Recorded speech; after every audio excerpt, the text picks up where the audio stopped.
जी हाँ दोस्तों, मैं हूँ धर्मेंद्र भारद्वाज और आप देख रहे हैं एथेंटिक न्यूज़। मैं मऊ जनपद के शहीदी धरती मधुबन में हूँ और मधुबन एक क्रांतिकारी धरती मानी जाती है और यहाँ के लोग भी क्रांतिकारी लोग हैं। और वहाँ पे मैं उन जनता की राय में जानना चाहता हूँ कि क्या ये इस चुनाव में 2024 के चुनाव में किस तरह का परिवेश चल रहा है और किन किन मुद्दों पे यहाँ पे लोग जो है चुनाव में वोट करने जा रहे हैं। क्या मुद्दा हावी रहेगा या जातिवाद हावी रहेगा, इस पे हम बात करेंगे यहाँ की जनता से। यहाँ की जनता किस तरह से सोचती है, क्या सोचती है और किस तरह से वोट करती है, वोट करने का इनका मुद्दा क्या है, उस मुद्दों की बात होगी। सिर्फ मुद्दों की बात आज होगी कि किस मुद्दे पे यहाँ लोग वोट करने जा रहे हैं यहाँ मधुबन की धरती पे। तो आइए हम बात करते हैं। सबसे पहले ये मैं बता दूं कि ये जो शहीदी धरती है और यहाँ शहीद स्मारक है, शहीद स्मारक के ठीक सामने ये दुकान है और इस दुकान पे तमाम लोग जो है रहते हैं और उन लोगों से बात करते हैं। क्या स्थिति? चाचा जी नमस्कार। बच्चा तनी हमसे बतिया लें। का बतिया लें? अरे मधुबन का क्रांतिकारी धरती है का। अरे क्रांतिकारी धरती है, 10 साल आप भी देख लिए, हम भी देख लिए, आकलन करेंगे, जिसको उचित समझेंगे देंगे वो। तो क्या लग रहा है यहाँ मुद्दों पे चुनाव होगा या जातिवाद पे? 10 साल हम बता रहे हैं ना कि 10 साल का आकलन करेंगे, इसके बाद हम सोचेंगे किसको वोट देना है। तो 10 साल के आकलन में अभी तक क्या मिला? 10 साल तो बीत गए, 10 साल के अब आकलन क्या मिला हम रिजल्ट थोड़े बताएंगे आपको, कुछ निकल के हम आया जब होगा। वोट देने जाएंगे तब रिजल्ट बताएंगे। कह रहे हैं 10 साल जो है 10 साल का आकलन निकलेगा तो फिर हम यहाँ बताएंगे, वोट देने जाएंगे। तो यहाँ पूर्वांचल में कुछ ऐसे लोग हैं कि जातिवाद भाता है और 10 वर्ष मोदी सरकार तो देख ही लिए और इसमें क्या है, नौकरी तो की बेरोजगारी है, महंगाई अधिक है। मन ये है कि शांति है, कोई किसी को टच नहीं करता है एरिया मनो। नहीं तो पहले यहाँ पर बहुत नहीं करता। क्या टच नहीं करता? किस तरह से?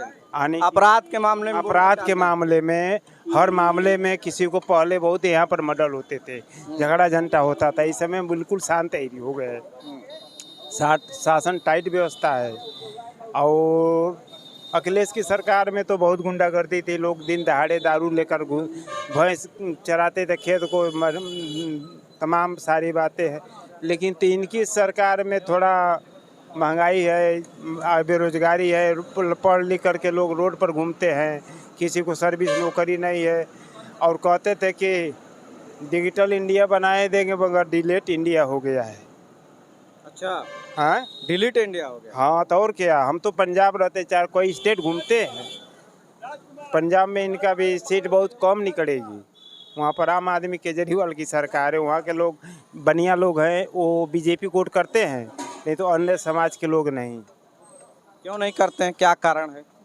पंजाब के किसान के वहाँ पर रैलियाँ तमाम निकालते हैं इनके खिलाफ, सारे बातें। हम लोग तो उधर घूमते हैं पंजाबी स्टेट में। अच्छा, मधुबन में कुछ स्थानीय मुद्दे क्या हैं और मधुबन में क्या होना चाहिए, इस पे तो बात हो जाए एक बार। तो मधुबन में अभी तक आपको क्या लगा कि यहाँ सांसद जो बने हैं इसके पहले और उन्होंने क्या किया और क्या नहीं किया, इस पे थोड़ी बात। यहाँ पर ऐसा है कि मैं आपको बताया हूँ कि पहले यहाँ पर कुछ लोग जातिवाद काम करते हैं।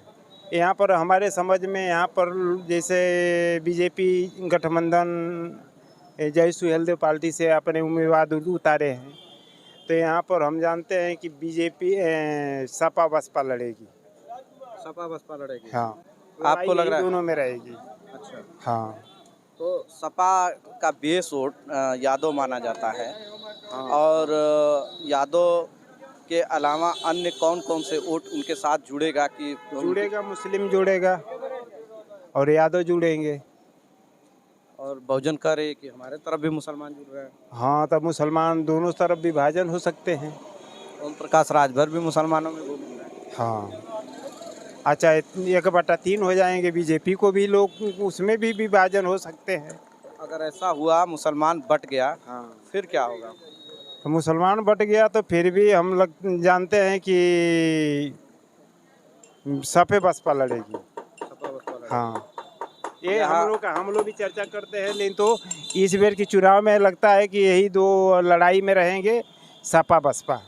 लेकिन लोगों का मानना ये है कि यहाँ एससी वोटर 4 लाख वोटर है और चौहान वोट मिलाकर सिर्फ 2 ही वोटरों को मिलाकर यहाँ 5 लाख के आसपास वोट हो जाएंगे। क्योंकि 2014 में तो चुनाव यानी कि दारा चौहान थे बीएसपी से, फिर भी 10 लाख वोट पाए थे, मोदी लहर में हार गए 2014 के चुनाव में। क्योंकि मोदी लहर में हर जात के लोग उस चौहान मधुबन में भाजपा के विधायक हैं, उनका प्रभाव पड़ेगा कि नहीं, वो भाजपा की तरफ वोट डाइवर्ट करा पाएंगे कि नहीं? अब ये अंदर की बात तो हम लोग मैं जादू तो नहीं जानते हैं कि करा पाएंगे कि नहीं करा पाएंगे। और सबसे वोटर तो आम जनता में आप लोगों के बीच में अच्छा, तो वोटर भी चलहाँक है, वोटर बुर्बक थोड़ी ना है, जिसको चाहेगा कहेगा हाँ दे वोट मारेगा उधर। इसका कोई गारंटी कौन है कि कह देगा तो उसको आप दे देंगे? वोटर भी आज चलहाँक है। अरे बड़ा मोटा कोई बुर्बक है, वोट मार दिया इधर तो चल गया उधर। लेकिन तो ये हम तो कई जगह सुन रहा हूँ कि सपे बसपा में लड़ाई है।